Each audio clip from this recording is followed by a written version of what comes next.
Chers amis, shalom et bienvenue une fois de plus à cet instant de méditation, à notre pain quotidien. Nous voulons rendre grâce à Dieu pour cela. Vous savez, lorsque nous lisons la parole de Dieu, elle nous révèle l'amour inconditionnel de notre Père. Mais il est fort de constater que nous pouvons résister à l'amour de Dieu. Nous pouvons, voyez-vous, résister à l'action même de l'Esprit de Dieu dans notre vie. Peut-être parce que nous avons choisi de nous accrocher à nos péchés, de nous accrocher à nos penchants, à nos infimités, à nos imperfections, à nos tares. C'est dur, mais c'est possible. Dans le livre de Luc, le chapitre 22, les versets 1 à 6, nous pouvons lire ce qui suit. La fête des pains sans levain, appelée la Pâque, approchait. Les principaux sacrificateurs et les scribes cherchaient comment faire mourir Jésus, car ils craignaient le peuple. Or, Satan entra dans Judas, appelé Iscariote, qui était du nombre des 12. Judas alla s'entendre avec les principaux sacrificateurs et les chefs des gardes sur la manière de le leur livrer. Il fut dans la joie et convint de lui donner de l'argent. Il accepta et se mit à chercher une occasion favorable pour leur livrer Jésus à l'insu de la foule. Oui, voilà l'histoire d'ailleurs que nous connaissons fort bien.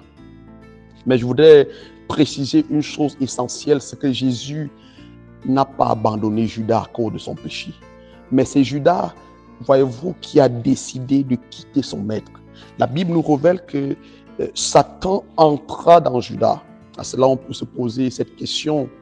Pourquoi dans Judas et pas dans Jean ou Jacques ou Pierre?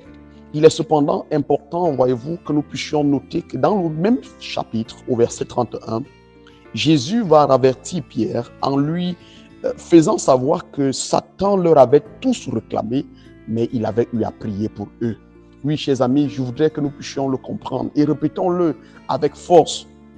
Jamais Jésus ne nous abandonnera à cause de nos péchés.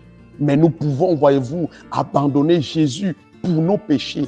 Et c'est ce que fit Judas. Judas, voyez-vous, avait aimé Jésus.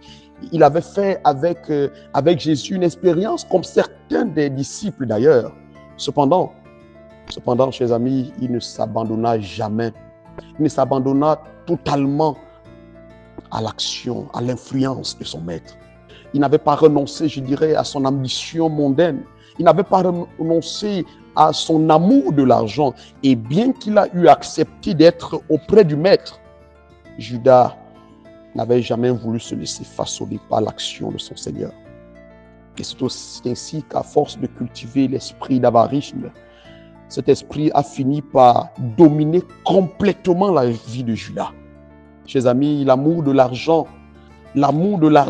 que Judas avait dépassé d'ailleurs chez lui l'amour du Christ.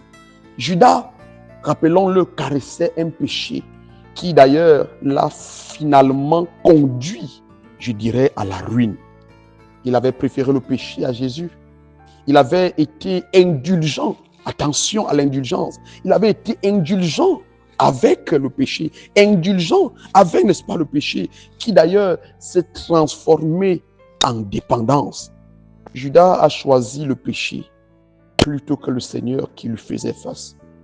Et toi, cher ami, qu'as-tu choisi? Et toi, chers amis, est-ce qu'aujourd'hui, nous sommes comme Judas? Faisons attention, le Judas qui est en nous. Si nous préférons le péché à Jésus, si nous sommes indulgents à nos faiblesses, indulgents à nos manquements, à nos imperfections, indulgents, cela peut devenir une dépendance et causer notre ruine. Que Dieu nous aide à réfléchir profondément afin que s'il y a en nous des Judas, nous puissions demander la force du Saint-Esprit pour en être libérés et être des victorieux. Que Dieu nous bénisse. Shalom et à bientôt.